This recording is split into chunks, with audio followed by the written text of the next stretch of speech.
Hello and welcome everyone. Welcome to the channel FeesAE and this is the lecture 3 of unit and dimension. So my friends बता दूं आपको this is the lecture 3 of unit and dimension. Last video में हमने conversion of units the second application of dimensional analysis conversion of units को complete किया था। ठीक है, उसके बारे में समझा था। हम इस वीडियो में उसका जो फॉर्मूला है मैं आपको लास्ट वीडियो में बार बार बता रहा था कि उसका एक फॉर्मूला है बाय यूजिंग डायमेंशंस। उस फॉर्मूला को हमने नहीं देखा था, हमने ऐसे normally basic conversion of unit से सॉल्व कर लिया था वहां पे क्वेश्चन। तो हम उस चीज को यहाँ पर सॉल्व करने जा रहे हैं। ओके, सो आप देखो यहाँ पर आपकी स्क्रीन पर जो आपको यहाँ पे फॉर्मूला दिख रहा है, आप देखो ये इतना सारा चीज आपको दिख रहा है। देखो यहाँ पर ये कुछ ऐसा n2 equal to n1 and then something like that m1 by m2 और something like that. Okay, so ये सारी चीजें आपको दिख रही हैं। तो आप देखो यहाँ पर ये फॉर्मूला है to convert a physical quantity from one system to other. एक सिस्टम से दूसरे सिस्टम में एक फिजिकल क्वांटिटी को कन्वर्ट करने का ये फॉर्मूला है। मैं इस फॉर्मूले को समझाने से पहले कुछ एग्जाम्पल आपको देकर समझाना चाहता हूं। जैसे हमने लास्ट वीडियो में पढ़ा था दैट 1 न्यूटन। ओके, मैं इसको थोड़ा नीचे से लिखता हूं एंड इसको मिटा देता हूं। ये मैंने थोड़ा ऊपर से लिख दिया इस चीज को। ठीक है, मैं लिखता हूं इसको 1 newton equal to 10 to the power 5 dyne. ये हमने पढ़ा था। ये डाइन यहां पर क्या है, this is the CGS unit है ना, और ये न्यूटन यहां पर क्या है, this is the SI unit. ठीक है, एसआई यूनिट। अब एक चीज आप मुझे बता दो, ये एसआई यूनिट है न्यूटन और डाइन है सीजीएस। हमने इस चीज को नॉर्मली सॉल्व किया था कैसे, बस यूनिट का कन्वर्जन करके सॉल्व किया था। लेकिन इसका जो फॉर्मूला है हम उसको कैसे यूज करेंगे ये मैं आपको बताता हूं। तो अगर आप ध्यान से देखेंगे तो ये जो 1 newton equal to 10 to the power 5 dyne वाला टर्म है, ये कुछ ऐसा लिखा हुआ है। देखो n1 u1 equal to n2 u2। अब ऐसा कैसे है, क्योंकि हम जानते हैं कोई भी फिजिकल क्वांटिटी को हम कैसे रिप्रेजेंट करते हैं, n into you, numerical value into unit. तो हमने लिख दिया इसको 1 न्यूटन को लिख दिया n1, u1 लिख दिया न्यूटन को, ठीक है, और n2 लिख दिया 10 टू द पावर 5 और u2 लिख दिया डाइन को। ठीक है, तो ये कुछ ऐसा लिखा हुआ है n1 u1 equal to n2 u2। ठीक है, तो अभी हमको ये n2 मान लो नहीं पता है, मान लो आपके सामने ऐसा लिखा हुआ है 1 newton equal to x dyne. ठीक है, ये आपको x का वैल्यू पता करना है, तो आप लिखेंगे n1 u1 equal to n2 u2। ठीक है, और आपको यही n2 का वैल्यू पता करना है, तो आप इसको लिखोगे कैसे, n2 equal to n1 u1 by u2। ठीक है, एंड इसको आगे मैनिपुलेट करके आप सॉल्व करोगे।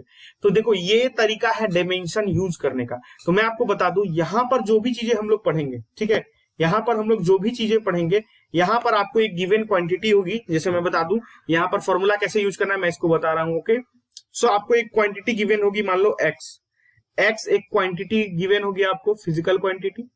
ठीक है, फिजिकल क्वांटिटी एक x आपको गिवन होगी, और उसमें आपको क्या होगा, x का डायमेंशन आपको पता रहना चाहिए।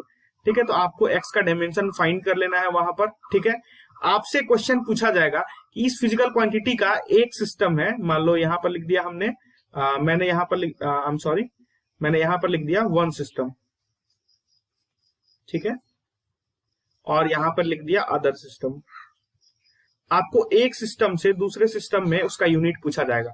तो 1 सिस्टम, मान लो जो पहला सिस्टम है आपका, इसमें आपको यूनिट गिवन है कुछ z। ठीक है, और अदर सिस्टम में इसका यूनिट है y।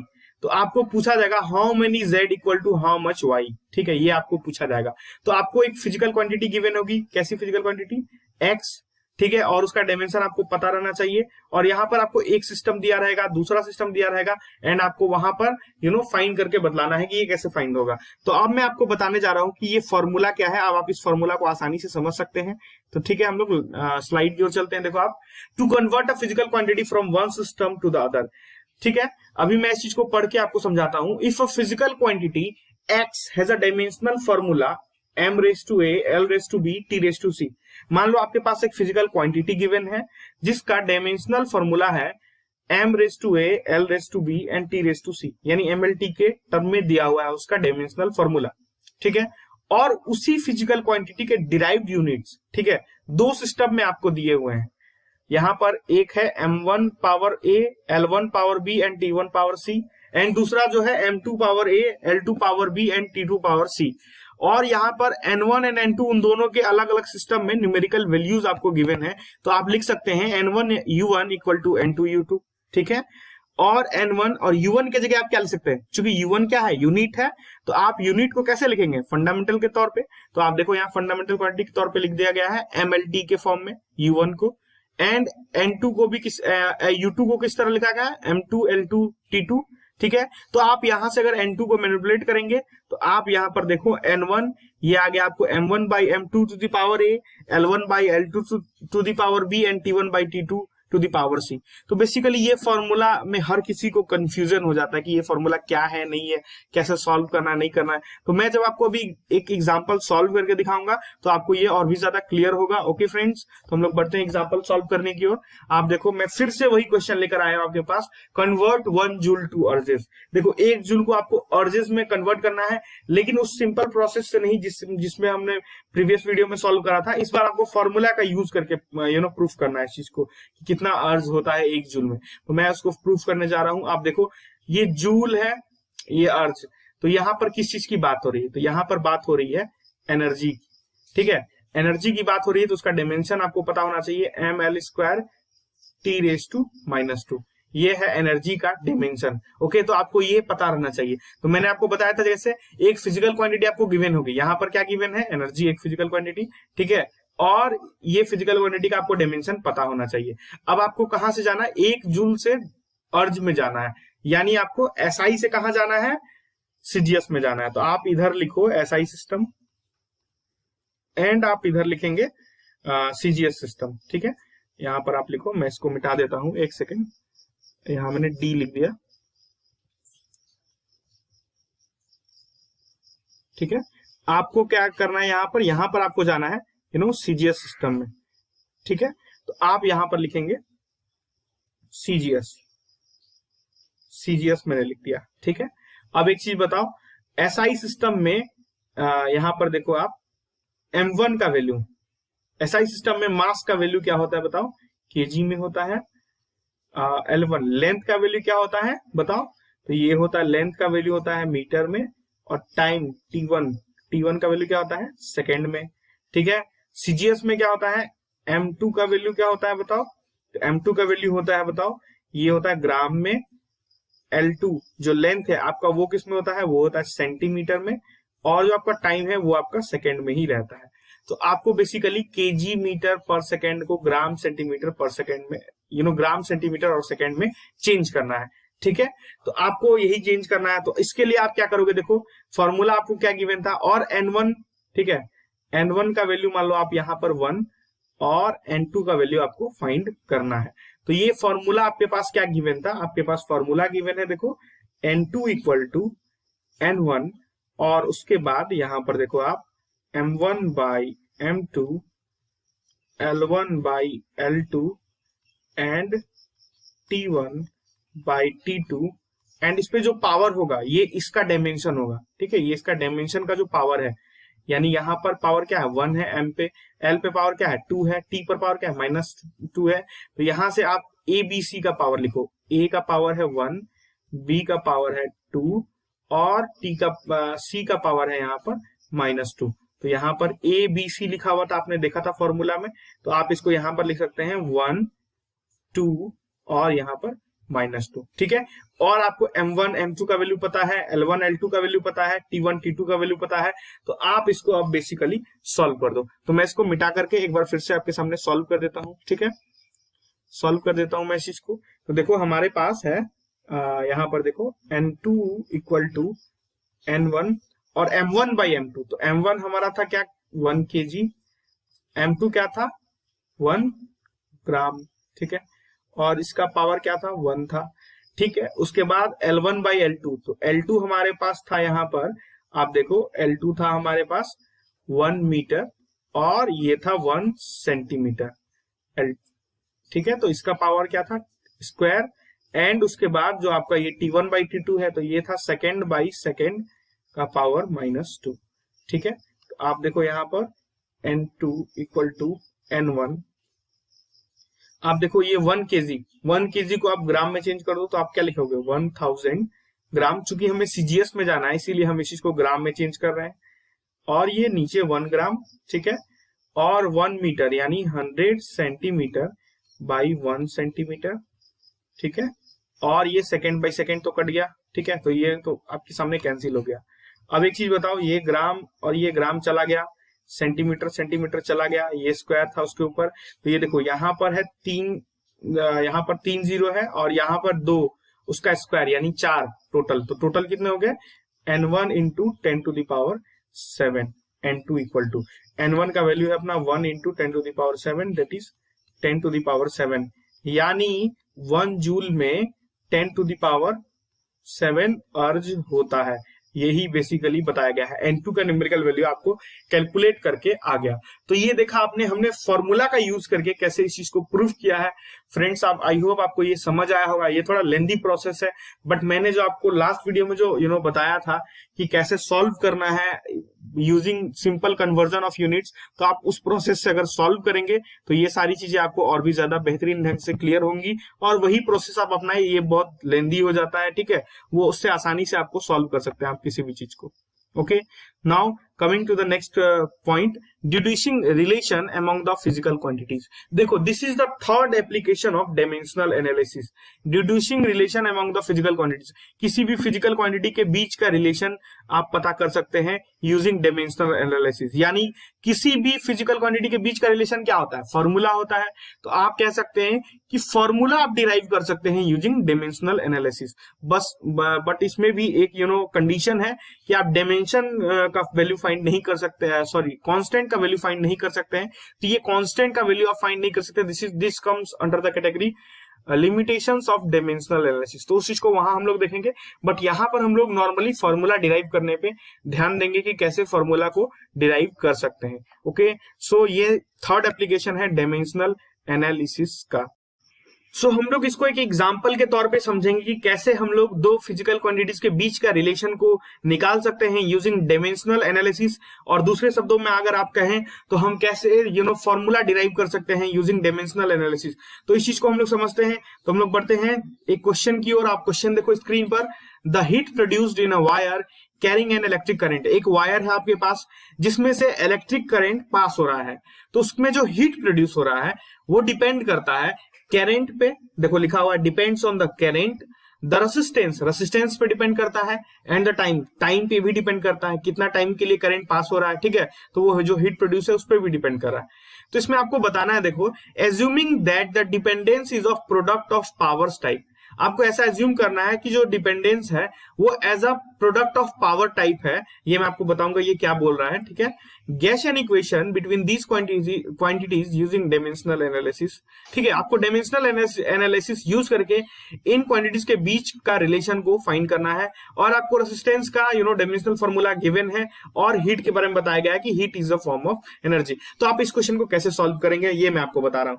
तो सबसे पहला देखो कि जो हीट प्रोड्यूस्ड है ये डिपेंडेंट कैसे है। यानी एस से मैंने हीट को लिखा है, ये डिपेंडेंट है कैसे, किस पे डिपेंडेंट है, करंट पे। तो मैंने लिख दिया आई से लिख दिया करंट को। और किस पे डिपेंडेंट है, रेसिस्टेंस पे। और किस पे डिपेंडेंट है, टाइम पर, ठीक है। और एक चीज आप देखो, आपको यहां पर गिवन है assuming that the dependence is of product of powers type, यानी इन पे कुछ पावर्स भी है। देखो ये जो हीट जो है करंट पे डिपेंड कर रहा है, तो इस करंट पे कितना टाइम डिपेंड कर रहा है ये आपको नहीं पता, तो इस पे कुछ पावर भी है। तो हम इस पावर को मान लेते हैं ए, और आर पे जो पावर है इसको मान लेते हैं बी, और टी पे जो पावर है इसको मान लेते हैं सी। तो जो हीट प्रोड्यूस है वो डिपेंड कर रहा है करंट पर, रेसिस्टेंस पर, टाइम पर, और कितना टाइम्स डिपेंडेंट कर रहा है ये हमको नहीं पता है, इसलिए हमने इसका पावर को ए बी सी मान लिया है। एंड अब हम इस ए बी सी के वैल्यूज को पता करके इसके बीच के रिलेशन को फाइंड करने की कोशिश करेंगे। तो देखो आपको क्वेश्चन में जो चीज गिवन था इसको मैंने इस तरह से लिख लिया। जब भी आपको इस तरह का क्वेश्चन गिवन हो कि एक ऐसा क्वांटिटी है, एक्स क्वांटिटी है, और वो जेड वाई और क्यू पे डिपेंड कर रहा है, तो आपको उसको पावर के टर्म में लिख लेना है, एंड देन आप उसको सॉल्व करेंगे। कैसे सॉल्व करेंगे ये मैं आपको बता रहा हूँ, ठीक है। तो अब आप देखो, आप ये डायरेक्टली प्रोपोर्शनल हटाओगे यहां से, तो यहां पर एक प्रोपोर्शनैलिटी कांस्टेंट आएगा, जो आएगा ऐसा कुछ। देखो H इक्वल टू, मान लो यहाँ मैंने मान लिया प्रोपोर्शनलिटी कांस्टेंट K, और ये आपके अंदर आ गया, यहाँ देखो I का पावर A, R का पावर B, एंड टाइम का पावर C, ठीक है। तो ये कुछ ऐसा आ गया। अब हमने क्या फाइंड करना है, देखो हमने फाइंड करना है A, B और C का वैल्यू। ताकि हम हीट प्रोड्यूस्ड और करंट, रेसिस्टेंस और टाइम के बीच का रिलेशन को बतला सकें। तो हमने ए बी सी का वैल्यूज फाइंड करना है, तो हम इसको कैसे फाइंड कर सकते हैं? तो आप देखो यहाँ पर के क्या है, एक कांस्टेंट है, तो ये क्या होगा? डायमेंशनलेस होगा। Constant always dimensionless. तो ठीक है, तो हम यहाँ पर लिख सकते हैं heat is a form of energy. देखो आपको क्वेश्चन में दिया हुआ है, तो हीट के जगह हम डायमेंशन के तौर पे क्या लिख सकते हैं? देखो हीट का अगर डायमेंशन लिखना है तो आप लिख सकते हैं ml² T⁻²। क्यों? क्योंकि हीट एक तरह का एनर्जी है एंड उसका डायमेंशन वही होगा। के का डायमेंशन हमें कंसीडर नहीं करना है, मतलब के को डायमेंशन ले से वो कंसीडर नहीं करेंगे। आई जो है आपका यहाँ पर है करंट, तो करंट का पावर ए हमने लिख लिया। ठीक है, आर जो है यहाँ पर आपका बी, तो आर को हमने यहाँ पर लिख दिया आर का पावर बी। ठीक है, ये सारी चीजें हम डायमेंशन के अंदर लिख रहे हैं, देखो आप। और ये टी टाइम है, इसका पावर हमने लिख दिया सी। ओके, सो आपको यहां तक अगर समझ आ गया तो मैं इसको मिटाकर फिर से लिख देता हूं। ठीक है, आपको यहां तक क्लियर होगा, आई होप आपको कोई डाउट नहीं होगा यहां तक। ठीक है, अब देखो हमारे पास जो अभी हमने लिखा यहाँ पर देखो हमारे पास था ml² T⁻²।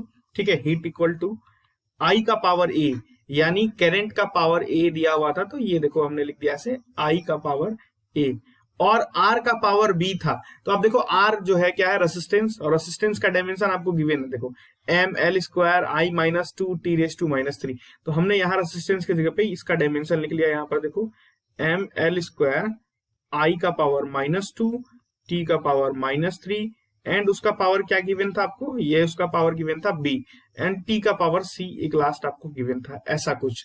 ठीक है, तो अब आप देखो इधर को आप सॉल्व करो, राइट हैंड साइड को आप सॉल्व करो एंड एलएचएस से उसको कंपेयर कर देना, देन आपको एबीसी का वैल्यू पता चल जाएगा। तो आप इसको सॉल्व करेंगे कैसे? देखो हमारे पास है आई का पावर ए। ठीक है, उसके बाद आप देखो ये हमारे पास है m का पावर यहाँ कुछ नहीं, देखो ये b है, कुछ नहीं है, तो यहाँ पर ऊपर देखो ये b से मल्टीप्लाई हो जाएगा m से, तो आप देखो इसको लिख सकते हैं m का पावर b, l का पावर 2b, i का पावर -2b और t का पावर -3b।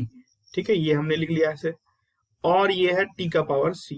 ओके, अब ध्यान से सुनो, हम एक एक चीज को अलग अलग कर रहे हैं। m यहाँ पर कितनी बार है? देखो तो एक ही बार है, तो हमने m को सबसे पहले यहाँ पर लिख लिया m का पावर b। ठीक है, उसके बाद l को देखो, l यहाँ पर क्या क्या है? तो सिर्फ l एक ही है, तो हमने लिख दिया l को 2b। ठीक है, तो हमने लिख दिया यहाँ पर l को 2b। ओके, i यहाँ पर है -2b और यहाँ है i का पावर a। ठीक है, तो आप देखो ये दोनों क्या हो जाएगा? ऐड हो जाएगा, चूंकि इनका बेस क्या है? सेम है और मल्टीप्लाइड है, तो इनका पावर्स क्या होगा? ऐड होगा। तो आप लिख सकते हैं i का पावर, यहाँ पर लिख सकते हैं a -2b, है ना, एंड उसके बाद आप लिख सकते हैं i का पावर a -2b। उसके बाद आप देखो m l i का हमने निकाल लिया, t अभी बचा हुआ आपका, तो t का पावर यहाँ -3b है और यहाँ पर t का पावर c है, दोनों का क्या है? बेस सेम है, मल्टीप्लाइड है, तो ये पावर्स क्या हो जाएंगे? ऐड हो जाएंगे। तो आप लिख सकते हैं यहाँ पर -3b + c। ओके, और अब आप यहाँ से देखो, तो यहाँ से अगर आप यहाँ पर ये हमारे LHS में देखो ml² T⁻², तो अगर आप t वाले टर्म को ध्यान से देखो, t का पावर यहाँ क्या है? -2, यहाँ पर क्या? -3b + c। तो आप कह सकते हैं कि -3b + c = -2। ठीक है, ये एक इक्वेशन आपके पास आ गया। दूसरा इक्वेशन आप देखो, आपके पास यहाँ पर l का पावर है 2 और यहाँ पे l का पावर है 2b, तो आप कह सकते हैं 2b = 2। ठीक है, तो ये आपके पास आ गया दूसरा इक्वेशन। और तीसरा इक्वेशन आप देखो, यहाँ पर m का पावर क्या गिवन है आपको? b, और यहाँ पर क्या है आपका? m का पावर 1, यानी b = 1, है ना, ये आपको गिवन है। ये आपको तीसरा इक्वेशन आ गया। चौथा इक्वेशन देखो, i का यहाँ पावर ही नहीं है, यहाँ पर i का पावर नहीं, इसका मतलब हम क्या कंसिडर करेंगे कि i का पावर यहाँ पर क्या है? 0। तो ये जो इक्वेशन आपको a -2b, ये किसके इक्वल है? 0 के इक्वल। तो आप लिख सकते हैं a -2b = 0। ये है इक्वेशन 4 एंड आप यहां से ABC का वैल्यू फाइंड कर सकते हैं। ओके, सो मैं आपको एबीसी का वैल्यू फाइंड करके बता रहा हूं। देखो बी का वैल्यू तो हमने 1 आ गया एंड ए का वैल्यू आपके पास क्या आ गया, देखो यहाँ पर बी का वैल्यू 1 अगर आप पुट करेंगे तो ए का वैल्यू आपके पास आ जाएगा यहाँ पर, आप देखो ए का वैल्यू आ जाएगा यहाँ पर +2, तो ए का वैल्यू आ गया 2, बी का वैल्यू आ गया 1 एंड अब हमने फाइंड करना है क्या, सी का वैल्यू। तो बी का वैल्यू अगर आप 2 पुट कर दोगे इस इक्वेशन में, फर्स्ट इक्वेशन में, तो आपको बी का वैल्यू आ जाएगा। तो मैं यहाँ पर पुट कर देता हूँ, चूंकि जगह नहीं बचा मेरे पास, तो मैं यहाँ पर लिख देता हूँ -3 इंटू बी का वैल्यू कितना है 1 प्लस सी इक्वल टू -2। तो अब देखो यहाँ पर -3 प्लस सी इक्वल टू क्या है -2, तो सी इक्वल टू आप कह सकते हैं 1। तो सी का वैल्यू आया 1, ए का वैल्यू आया 2 और बी का वैल्यू आया 1, यानी ए का वैल्यू है 2, बी का 1 एंड सी का 1। तो देखो मैं अब इस चीज को लिख देता हूं मिटा करके, ओके मैं इन चीजों को मिटा देता हूं। तो मैंने मिटा दिया। अब देखो आपके पास था यहाँ पर देखो ए का पावर आपके पास है 1, बी का पावर है आपके पास 1, ए का पावर 2 है आपके पास, बी का पावर 1, सी का पावर 1, ठीक है। तो हमने जो चीज लिखी थी h is directly proportional to, क्या लिखा था, i का पावर a, उसके बाद लिखा था r का पावर b एंड t का टाइम का पावर c, एंड उसको ऐसे लिखा था जो आपने h equal to k, i का पावर a, r का पावर b, t का पावर c, एंड उसको अगर आप और भी ज्यादा आगे लिखेंगे तो देखो a का वैल्यू अब यहाँ पर पुट कर दो, आई स्क्वायर आर का पावर क्या होगा 1 और टी का पावर क्या होगा 1। तो देखो आपने इस चीज को 10th में भी पढ़ा होगा। के का वैल्यू को अभी आपको कंसीडर नहीं करना है, मैं आपको बता दूं के कांस्टेंट है, कांस्टेंट का वैल्यू कभी भी आपको फाइंड नहीं हो पाता है डायमेंशन का यूज करके। तो ये एक लिमिटेशन है डायमेंशनल एनालिसिस का, जिसको हम लोग बाद में डिस्कस करेंगे। अभी आप देखो अगर आप हीट का फॉर्मूला अगर लिखो तो आप लिख सकते हैं H equal to I square R T. तो ये देखो ये एक रिलेशन बता दिया गया, दो फिजिकल क्वांटिटीज के बीच में, बहुत सारी फिजिकल क्वांटिटीज के बीच का रिलेशन है। और आप कह सकते हैं कि हमने यहाँ पर एक फॉर्मूला भी बना लिया। तो आपने देखा कि किस तरह हमने डायमेंशनल एनालिसिस का यूज करके हमने किस तरीके से यहाँ पर जो है एक फॉर्मूला डिराइव कर लिया। तो आपने ये देखा third application of dimensional analysis, कि हमने किस तरह से deducing relation among the physical quantities हमने किस तरह से यहाँ पर फॉर्मूला को डिराइव करा है। तो आई होप आपको ये सारी चीजें क्लियर हो गई होंगी। अब मैं आपको एक इंपॉर्टेंट पॉइंट बताता हूं कि अभी आपको जब भी इस तरह के क्वेश्चन को सॉल्व करना हो तो देखो आपको एक क्वांटिटी गिवन होगी, मान लो x इक्वल टू एक क्वांटिटी है आपको, ठीक है, और बताया होगा कि ये डिपेंड करती है y z और मान लो p पे, ठीक है, मान लो y z और p पे डिपेंड करती है। तो आपको ऐसा गिवन होगा हमेशा क्वेश्चन में कि एक क्वांटिटी है और ये इन 3 या 2 या 4 क्वांटिटीज पे डिपेंड करती है। तो आपको ऐसे लिख लेना है, सबसे पहले जो भी क्वांटिटी है उसको लिखना है directly proportional, and then y z और p, और भी अगर कोई क्वांटिटी है तो उसको भी लिख लेना है, ठीक है। एंड उसके पावर्स अपने मन से आपको a b एंड c पता कर लेने हैं। और फिर जो x का जो डायमेंशन है उसको आपको यहाँ पर लिखना है LHS में, एंड उसके बाद RHS में आपको इन चीजों के पावर्स को जिसका बेस सेम है उनके पावर्स को ऐड करके यहाँ पर मैनिपुलेट करके लिखना है।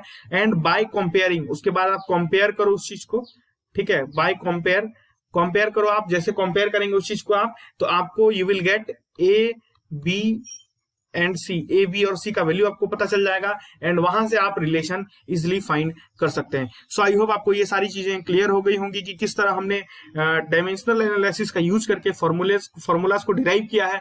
हमने अभी आपको सिर्फ एक क्वेश्चन इस पर बतलाया है, ठीक है, सिर्फ एक क्वेश्चन आपको बतलाया है, लेकिन अभी मैं आपको और भी बहुत सारे क्वेश्चन नेक्स्ट वीडियो में जो डीपीपी का वीडियो आने जा रहा है, डेली प्रैक्टिस प्रॉब्लम्स का, उस पर बहुत सारे क्वेश्चन कराऊंगा ताकि आप इस क्वेश्चन के यूज टू हो पाए, आप इन चीजों को अच्छे से समझ पाए, क्लियर हो पाए आपका कॉन्सेप्ट। सो स्टूडेंट्स, इसी के साथ हम लोग नेक्स्ट क्वेश्चन की ओर बढ़ते हैं। नेक्स्ट क्वेश्चन जो आपके स्क्रीन पर दिख रहा है आपको, यहाँ पर देखो, the distance covered by a particle in time t is given by x equal to a plus bt plus ct square plus dt cube, find the dimension of A B C and D. देखो आपको यहाँ पर एक equation दिया हुआ है, और ये इक्वेशन क्या है, ये गिवन है आपको यहाँ पर x equal to a plus bt plus ct square plus dt cube. यहां पर आपको क्या फाइंड करके बताना है, A B C and D का डायमेंशन आपको फाइंड करके बताना है।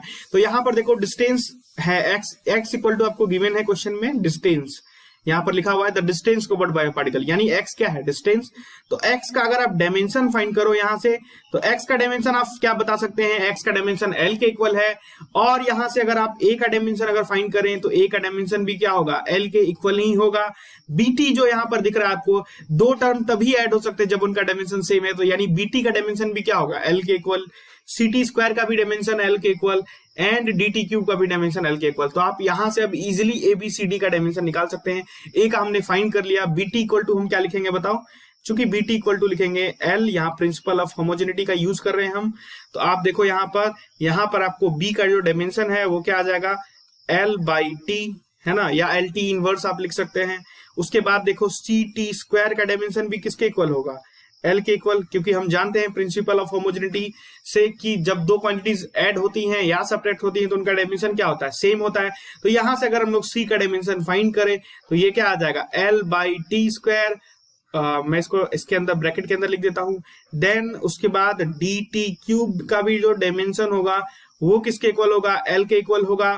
और यहां से अगर आप d का डायमेंशन फाइंड करेंगे तो ये आपके सामने आ जाएगा L बाई टी क्यूब, यानी L T raise to -3। So I hope आपको फ्रेंड्स ये क्वेश्चन समझ आ गया होगा और ये क्वेश्चन बहुत आसान था। तो अब हम लोग कुछ बेसिक क्वेश्चंस यहाँ पर सॉल्व करेंगे एंड जो नेक्स्ट वीडियो हमारा आने वाला है वो आने वाला है डेली प्रैक्टिस प्रॉब्लम्स डीपीपी पर, जहां पर हम लोग और भी बहुत सारे क्वेश्चन सॉल्व करेंगे, बेहतरीन ढंग के काफी अच्छे न्यूमेरिकल सॉल्व करेंगे, ठीक है, ताकि आपके कॉन्सेप्ट्स को और भी ज्यादा स्ट्रेंथ पहुंच सके। ओके, सो हम लोग बढ़ते हैं नेक्स्ट क्वेश्चन की ओर। जो नेक्स्ट क्वेश्चन आपका देखो, the van der Waals equation of state for some gases can be expressed as, देखो यहां पर जो इक्वेशन आपको दिख रहा है P plus A by V square into V minus B equal to R T, ये इक्वेशन आप पढ़ोगे क्लास 11th के थर्मोडायनेमिक्स में, काइनेटिक थ्योरी ऑफ गैसेस में, वहां पर आप इस चीज को पढ़ेंगे। ये आइडियल गैस इक्वेशन का एक्सटेंडेड फॉर्म है। एंड उसके पहले आप केमिस्ट्री के क्लास 11th के chapter 5th states of matter में इस इक्वेशन को पढ़ेंगे। This is called as ideal gas equation और इसमें थोड़ा सुधार किया गया है एंड इसका पूरा नाम है van der Waals equation of state for the real gases. तो वहां पर आप इस इक्वेशन को पढ़ेंगे। बट दिस इज एनीवे, हम लोग को यहाँ पर क्या करना है, बेसिकली कुछ क्वेश्चन सॉल्व करने हैं हमको। यहाँ पर यही चीज देखो, डायमेंशंस की यही चीज खासियत है, आप किसी टॉपिक के बारे में नहीं जानते हैं बट आपको उसके अगर फॉर्मूलाज गिवन है तो वहां पे आप उसके डायमेंशंस इजीली फाइंड कर सकते हैं, ठीक है, उसके सिंबल्स को देखकर। तो यहाँ पर देखो जो P है, यहाँ पर है प्रेशर, V है मोलर वॉल्यूम एंड जो T है आपका यहाँ पर एब्सोल्यूट टेम्परेचर, ठीक है, और A B और R जो है एक तरह का कांस्टेंट है। तो हमने यहाँ पर क्या फाइंड करना है, हमने यहाँ पर फाइंड करना है, पहला क्वेश्चन आप देखो, the dimension of A R and the dimension of constant B, यानी A और B का डायमेंशन आपको फाइंड करना है। तो चलते हैं हम लोग इसको फाइंड करने की ओर। तो आप देखो आपके सामने इक्वेशन क्या था, मैं इक्वेशन आपको फिर से दिखा देता हूं एक बार। आपके सामने इक्वेशन है P plus A by V square into V minus B, ठीक है। तो हम यहाँ पर लिख लेते हैं इस चीज को।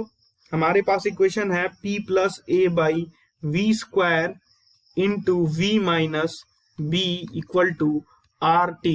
आपको A और B का डायमेंशन पूछा गया है, ठीक है, और इसमें और भी क्वेश्चन है, टोटल 5 क्वेश्चन है। तो अभी हमने 2 चीजें सॉल्व करनी है, पहले A का डायमेंशन फाइंड करना है, देन B का डायमेंशन फाइंड करना है। तो सबसे पहले A का डायमेंशन हम लोग फाइंड करेंगे। तो यहां पर आप एक चीज देखो ध्यान से, इस इक्वेशन में आप अगर देखेंगे इस इक्वेशन में ध्यान से, ओके, तो आप देखो यहां पर जो P है और A बाई वी स्क्वायर ये दोनों ऐड हुए हैं, ठीक है, P और A बाई वी स्क्वायर ये दोनों क्या हुए हैं, ऐड हुए हैं। तो यहां पर देखो ये P और A बाई वी स्क्वायर ये दोनों का डायमेंशन क्या होगा, सेम होगा, क्योंकि हम लोग जानते हैं फ्रॉम प्रिंसिपल ऑफ होमोजेनिटी कि अगर कोई चीज ऐड हो रही है, ध्यान से सुनना, कोई चीज ऐड हो रही है या सब्ट्रैक्ट हो रही है तो उसका डायमेंशन क्या होगा, सेम होगा। तो यहाँ पर P क्या है, प्रेशर है, तो हमने लिख दिया P का जो डायमेंशन है वो किसके इक्वल है, A बाई वी स्क्वायर के डायमेंशन के इक्वल है। यहाँ पर P आपका प्रेशर है तो हमने प्रेशर का डायमेंशन यहाँ से फाइंड कर लेंगे हम।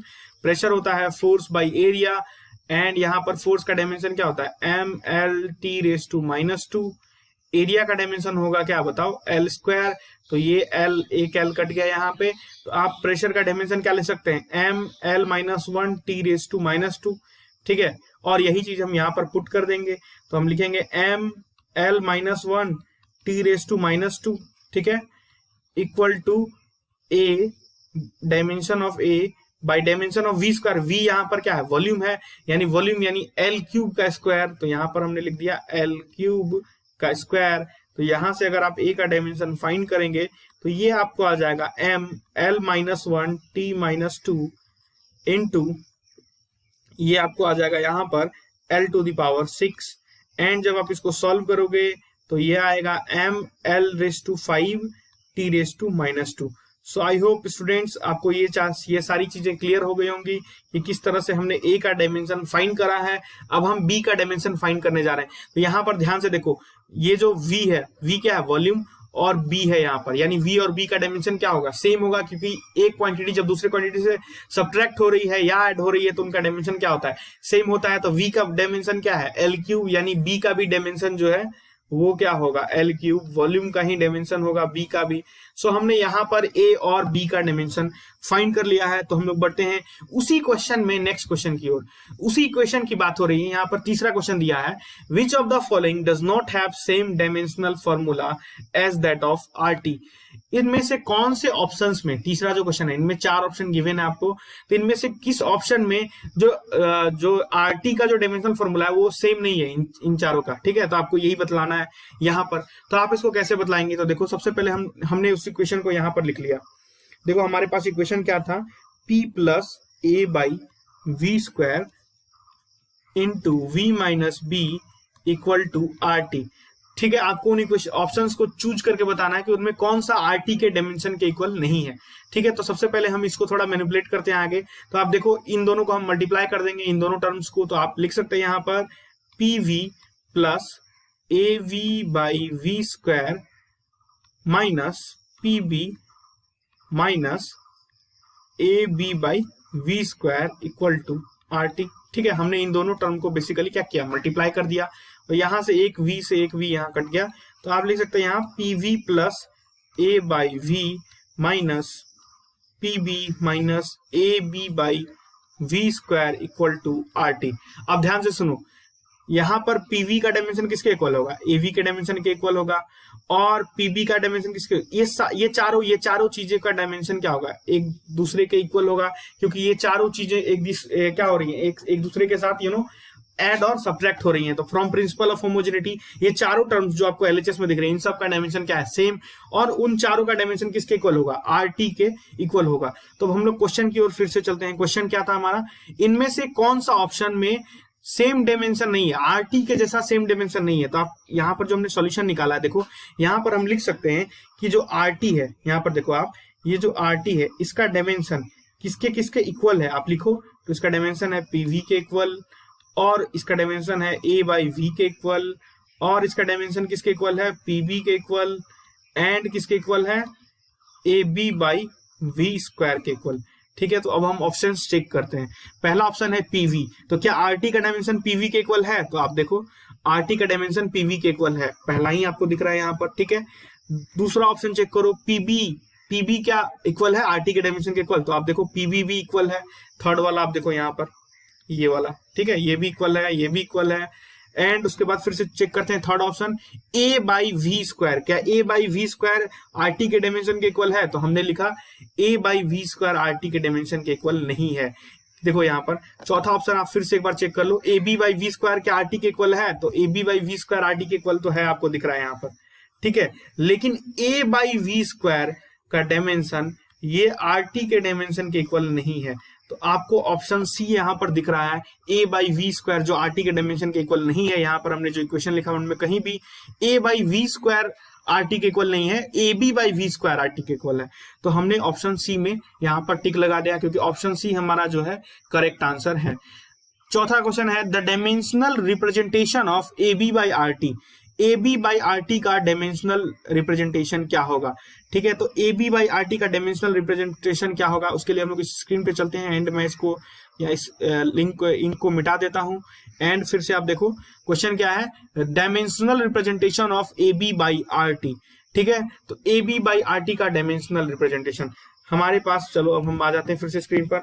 हमारे पास इक्वेशन क्या था, फिर से हमने लिख लिया P plus A by V square into V minus B equal to RT, ठीक है, ये RT। अब एक चीज बताओ, ये P बाई वी हमने क्या फाइंड करना, RT बाई AB, ठीक है, RT बाई AB का डायमेंशन। तो आप एक चीज बताओ, अब आप इसको और भी ज्यादा मल्टीप्लाई करके फिर से लिख दो, जैसे हमने लिखा था PV plus A by V minus PB minus A B by V square equal to R T. आपको क्या बताना है, A B by R T का डायमेंशन बताना है। ठीक है, आपको A B by R T का डायमेंशन ही बताना है। आप देखो क्या होगा, तो यही आपको फाइंड करना है। तो आप देखो A B by R T, तो आप इस इक्वेशन से जब आप इसको इक्वेट करेंगे तो ये आ जाएगा आपके सामने। देखो A B by V square का डायमेंशन किसके इक्वल होगा, आर टी के इक्वल, ये आपको पता है। ठीक है, तो यहाँ आपको A B by R T के इक्वल निकालना है, A B by R T के इक्वल निकालना है। तो ये क्या आ जाएगा, वी स्क्वायर यहाँ पर ऊपर आ जाएगा, तो यहाँ पर आ जाएगा एल क्यूब का स्क्वायर, और जिसको आप लिख सकते हैं एल टू द पावर 6। सो ये आपका ऑप्शन देखो यहाँ पर कोई भी ऑप्शन यहाँ पर मैच नहीं कर रहा है, आप देख सकते हैं जैसा। ओके, सो यहाँ पर आपका ऑप्शन नंबर जो डी है, यहाँ पर ऑप्शन डी हो जाएगा चौथा नंबर क्वेश्चन में, जैसा मैंने आपको बताया। अब जो पांचवा नंबर क्वेश्चन है, in the above problem the dimensional formula for R T is same as that of, इसमें ऑप्शन बताना है कि आरटी का जो डायमेंशनल फॉर्मूला है, इन चार ऑप्शन जो गिवन है आपको, energy, force, specific heat, latent heat, इनमें से कौन से ऑप्शन से मैच करता है उसका डायमेंशन, ये आपको बतलाना है। तो इसको सॉल्व करने के लिए हम लोग फिर से चलते हैं ब्लैंक स्क्रीन पर। हमारे पास जो इक्वेशन था वो इक्वेशन क्या था हमारे पास, P plus A by V square. तो हम लोग इसको यहाँ पर लिख देते हैं, ओके, कि P plus A by V square, P plus A by V square into V minus B equal to R T. Okay, और अब जब आप इसको फिर से मल्टीप्लाई कर दोगे और अलग अलग टर्म्स में तोड़ देंगे तो ये ऐसा कुछ आ जाएगा आपके सामने, P V plus A by V minus P B minus ये आ जाएगा A B by V square. Okay, और इक्वल टू आर टी। अब एक चीज देखो, आर टी का अगर आपको डायमेंशन बताना है तो आप इसमें से किसी का भी डायमेंशन निकाल लो, तो वो किसके इक्वल होगा, आर टी के इक्वल होगा फ्रॉम प्रिंसिपल ऑफ होमोजेनिटी। तो अगर मान लो हमने पीवी का डायमेंशन निकाला, जैसे हमने लिख दिया आर टी का डायमेंशन इक्वल टू किसके डायमेंशन के इक्वल होगा, पीवी के डायमेंशन के इक्वल होगा। तो पीवी का डायमेंशन हम कैसे निकालेंगे, तो पीवी यहाँ पर पी क्या है, प्रेशर है, वी क्या है, वॉल्यूम है। तो प्रेशर और वॉल्यूम का डायमेंशन निकालना है हमें। तो प्रेशर इक्वल टू, देखो बताओ क्या होता है, फोर्स बाई एरिया, है ना। प्रेशर इक्वल टू होता है फोर्स बाई एरिया। सो अगर आप इसका डायमेंशन निकालेंगे तो फोर्स हो जाएगा M L T raise to minus two, area क्या हो जाएगा एल स्क्वायर, एंड एक एल से एक एल कट जाएगा। तो प्रेशर का जो डायमेंशन है M L minus one T minus two, ठीक है, और इनटू वॉल्यूम, ये वॉल्यूम, तो वॉल्यूम का डायमेंशन क्या होगा एल क्यूब। तो इसमें एल क्यूब से मल्टीप्लाई कर देंगे तो पीवी का जो डायमेंशन आएगा वो आ जाएगा आपको इस तरह से, देखो M L minus one T raise to minus two, ठीक है, और इनटू में ये आएगा वी, वॉल्यूम का डायमेंशन, तो वॉल्यूम का डायमेंशन होगा एल क्यूब। तो ये आपके पास आ जाएगा M L square T raise to minus two, PV का डायमेंशन। और यही डायमेंशन किसका डायमेंशन है, बोलो आरटी का डायमेंशन है। इसका मतलब आरटी का जो डायमेंशन है वो क्या है, M L square T raise to minus two. इसका मतलब ये किसका डायमेंशन होता है, M L square T raise to minus two, ये होता है एनर्जी का डायमेंशन। तो ये आरटी का जो डायमेंशन है किसके इक्वल आ गया, एनर्जी के डायमेंशन के इक्वल आ गया। अब मैं इन चीजों को मिटा देता हूं, ओके, और फिर हम लोग फिर से देखो आप वहां पर, यहाँ पर कौन सा ऑप्शन हो जाएगा, यहाँ पर ऑप्शन नंबर ए जो आपको दिख रहा है एनर्जी, ये आपका ऑप्शन नंबर हो जाएगा। ओके, सो फ्रेंड्स, इसी के साथ इस वीडियो को समाप्त करते हैं। ठीक है, इस वीडियो में हमने कुछ क्वेश्चंस को सॉल्व करा है, एंड उसके बाद हमने जो बचा हुआ हमारा कॉन्सेप्ट था based on applications of dimensional analysis, उसको हमने कंप्लीट कर लिया है। एंड आप देख रहे थे फिजी चैनल, आपने अगर चैनल को अभी तक सब्सक्राइब नहीं किया तो सब्सक्राइब जरूर कर देना, एंड बेल आइकन भी जरूर दबा देना ताकि आप कोई भी अपडेट मिस ना कर पाए। और इस चैनल पर आपको लगातार 11th के कंटेंट्स फ्री में अवेलेबल हो रहे हैं फॉर जेई लेवल, ठीक है, एंड बहुत जल्द ही मैं इनमें और भी ज्यादा चीजें ऐड करने जा रहा हूं ताकि आपको मैं और भी बेहतरीन कंटेंट्स दे पाऊं। सो स्टूडेंट्स, इसी के साथ इस वीडियो को समाप्त करते हैं। Till then, thank you.